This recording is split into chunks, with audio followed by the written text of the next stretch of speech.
Hola amigos, ¿cómo están? El día de hoy seguimos con la secuencia de películas del universo Marvel, esta vez con The Incredible Hulk del 2008. Esperamos que este video de ensayo acerca del misterioso caso de un científico llamado Bruce Banner y la criatura que aloja en su interior les llame la atención desde una perspectiva psicológica y filosófica. Como siempre los invito a darle like a este video, comentar y compartir con sus amigos. Se agradece a todas las personas que ya se han suscrito a este canal. Y para quienes todavía no lo han hecho, bueno, ahí está, para que no se pierdan ningún video, el clic para suscribirse. En la película Hulk de 2008, Bruce Banner no está intentando ser un héroe, ni siquiera está intentando salvar el mundo, sino que está intentando no destruirlo. A diferencia de muchos protagonistas del universo Marvel, Bruce Banner no comienza con ambición, orgullo ni deseo de grandeza. Su objetivo es mucho más pequeño y más desesperado: desaparecer, pasar desapercibido, no enojarse, no sentir demasiado, no existir con demasiada intensidad. Porque Bruce vive con una certeza aterradora. Dentro de él habita algo capaz de arrasar con todo. Y lo más inquietante no es que ese monstruo exista, sino que ese monstruo es él. No un enemigo externo, no una maldición ajena, no una posesión sobrenatural. La tragedia de Bruce Banner no consiste en haber sido atacado por un monstruo, sino en descubrir que no puede separarse de él, que no hay distancia posible entre la víctima y la amenaza. Louis Sachs, psicólogo especializado en experiencias de disociación y alienación del yo, describió en su obra Locura y Modernismo de 1992 algo similar en ciertos estados extremos de autoconciencia: la sensación de ser habitado por algo ajeno, que sin embargo es inseparable de uno mismo. No se trata simplemente de sentir que hay otro dentro, sino de una fractura más inquietante: descubrir que ese otro no viene de afuera, sino que emerge desde la propia interioridad. En algunos estudios sobre la hiperreflexividad y escisión del yo, Sachs explica cómo una persona puede experimentar partes de sí misma como si fueran extrañas, casi autónomas, como si la propia mente dejara de sentirse parte de sí. Pero no es necesariamente locura, sino una forma de lucidez insoportable, donde la familiaridad con uno mismo se rompe. Bruce Banner vive exactamente esa fractura. Hulk no es una invasión externa ni una personalidad separada en sentido simple. Es una dimensión de sí mismo que aparece con una violencia tan absoluta que el personaje ya no puede reconocerse en ella. No dice "algo me persigue", sino una cuestión mucho peor: ese también soy yo. Y ahí está la verdadera tragedia. No en tener un monstruo dentro, sino en descubrir que no existe una frontera clara entre el monstruo y uno mismo. Por eso huye. Pero huir de uno mismo es intentar escapar de la única prisión que realmente no tiene salida.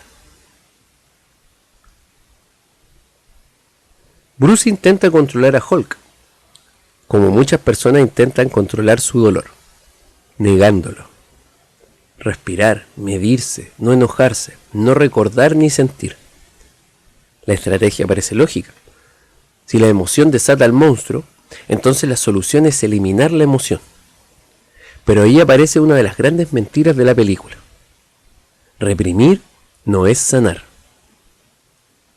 Sigmund Freud describió este mecanismo con precisión casi cruel. Lo que reprimimos no desaparece, regresa disfrazado, se filtra en sueños, en los actos fallidos, en las explosiones que parecen venir de la nada, pero que llevan años acumulándose. La represión no cancela el afecto, simplemente lo desplaza, lo deforma, lo vuelve irreconocible hasta que ya no podemos controlarlo. Hulk funciona casi como una demostración cinematográfica de ese principio. No aparece cuando Bruce decide enojarse. Aparece exactamente cuando Bruce cree haber logrado no enojarse. cuando la contención llega a su límite, cuando el esfuerzo de no sentir se vuelve insostenible. Es la emoción negada que encuentra finalmente la única salida que le queda. Una salida que destruye todo. Y aquí, la película hace algo más sutil de lo que parece. Hulk no solo es rabia. Observado con atención, Hulk también protege. De hecho, aparece cuando Betty está en peligro, cuando Bruce es acorralado, cuando no le queda otra opción. Es en cierta forma el sistema de defensa de alguien que aprendió que ser vulnerable tiene consecuencias devastadoras. Wilhelm Reich, discípulo disidente de Sigmund Freud, llevó esta idea un paso más allá. Dijo en su obra Análisis del carácter de 1933 que no solo reprimimos emocionalmente, también lo hacemos con el cuerpo, con la forma en que respiramos, caminamos, miramos y habitamos el mundo. A eso lo llamó la coraza caracterológica, una rigidez psíquica y corporal que construimos para protegernos del dolor. No se trata solo de no llorar, no gritar o no recordar. Se trata de vivir entero como una defensa.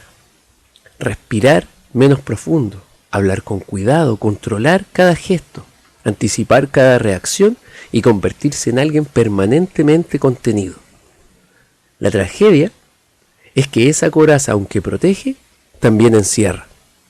Lo que comienza como una defensa termina volviéndose en prisión. Y la persona ya no distingue entre quién es y aquello que construyó para sobrevivir.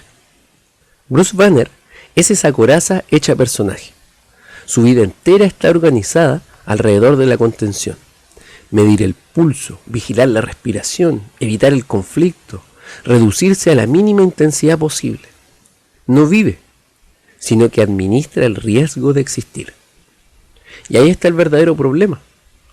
Bruce ha pasado tanto tiempo intentando no transformarse en Hulk, que ha comenzado a desaparecer él mismo. Por eso Hulk no aparece simplemente como una explosión de ira, sino también como una respuesta desesperada del cuerpo y la psique ante una represión llevada al límite. No es solo destrucción, es la forma brutal en que algo dentro de Bruce se niega a seguir siendo enterrado. Aquí aparece la pregunta filosófica incómoda. Si existe algo destructivo dentro de nosotros, ¿somos culpables de ello? No elegimos nuestros traumas, no elegimos nuestros impulsos más oscuros, tampoco elegimos muchas de las heridas que terminan moldeándonos, pero sí elegimos qué hacemos con ellas. Carl Jung habló de la sombra en su obra Aion, Estudios sobre el simbolismo del sí mismo, de 1951, refiriéndose a ella como esa dimensión de la psique donde habitan los aspectos de nosotros mismos que hemos rechazado, reprimido o simplemente nunca hemos reconocido. No se trata únicamente de violencia o maldad. La sombra contiene todo lo que no encaja con la imagen que queremos proyectar. La debilidad, el deseo, el miedo, la rabia, pero también, paradójicamente, capacidades que hemos aprendido a considerar peligrosas o inapropiadas. Jung advertía que el problema no era tener sombra, porque todos la tenemos. El problema era ignorarla, porque cuanto más la negamos, más poder acumula. Cuanto más insistimos en que solo somos luz, más oscura se vuelve la parte que no miramos. Bruce Banner es una ilustración perfecta de esa dinámica. Ha dedicado años a construir una identidad basada en la inteligencia, en la racionalidad, en el autocontrol. Es científico, es metódico, es cuidadoso. Es todo lo opuesto a Hulk. Pero esa identidad no ha integrado nada, solo ha suprimido. Y la bestia, como toda sombra ignorada, regresa como una fuerza proporcional al esfuerzo que costó reprimir. La integración de la sombra para Jung no significa volverse violento ni rendirse a los impulsos destructivos. Significa reconocerlos, darles un lugar, entender que forman parte de uno sin que tengan que gobernar las acciones. Significa, en términos más simples, dejar de fingir que uno está hecho solo de las partes que le gustan. Bruce no necesita destruir a Hulk. Necesita, en el sentido más junguiano posible, mirarlo a los ojos y decir: también eres parte de mí.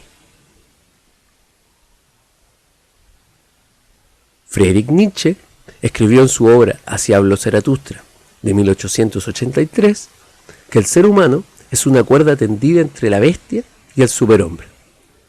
No somos una esencia terminada, sino una tensión permanente, una criatura suspendida entre el impulso más primitivo y la posibilidad de superarlo. La humanidad no está en haber vencido a la bestia, sino en evitar esa lucha sin desaparecer en ninguno de los extremos. Bruce vive exactamente ahí.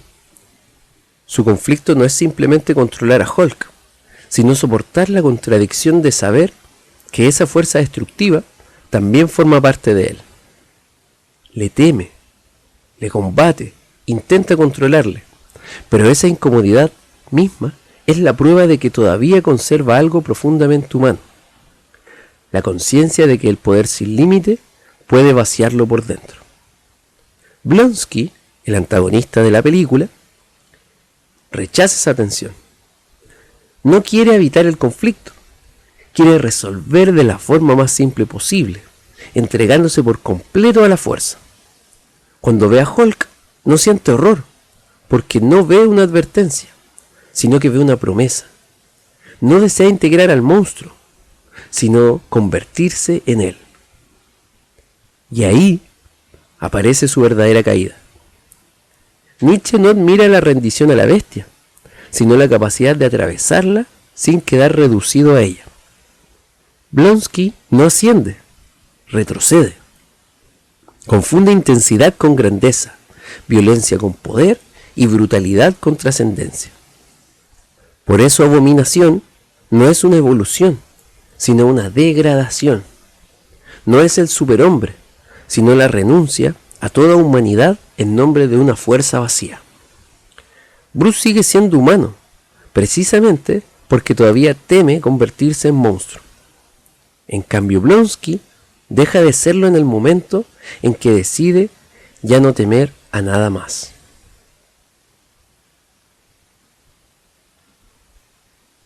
The Incredible Hulk, de 2008, no trata realmente sobre un monstruo verde gigante.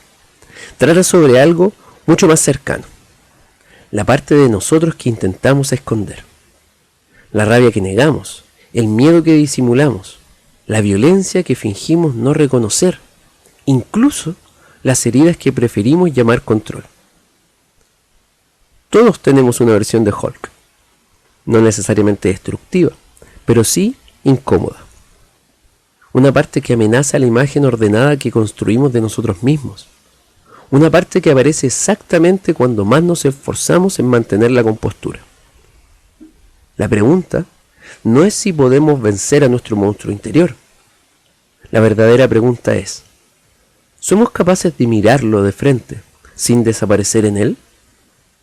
Porque quizá madurar no consiste en volverse perfectamente racional, perfectamente sereno, perfectamente bueno. Quizás consiste en algo mucho más difícil: aceptar que también estamos hechos de algo que nos asusta, no para obedecerlo ni para justificarlo, sino para dejar de vivir huyendo. Bruce Banner no se convierte en héroe cuando derrota a un enemigo. Se convierte en héroe cuando comprende que salvarse no significa dejar de ser Hulk, sino aprender a no desaparecer dentro de él. Porque el verdadero monstruo no siempre es nuestra oscuridad. A veces, la verdadera bestia es pasar toda la vida fingiendo que no existe. Bueno amigos, eso fue todo por el día de hoy. Espero que hayan disfrutado de este ensayo acerca de Hulk, el hombre increíble del año 2008. Como siempre, los invito a darle like a este video, comentar y compartir con sus amigos. Nos vemos en un próximo susurro.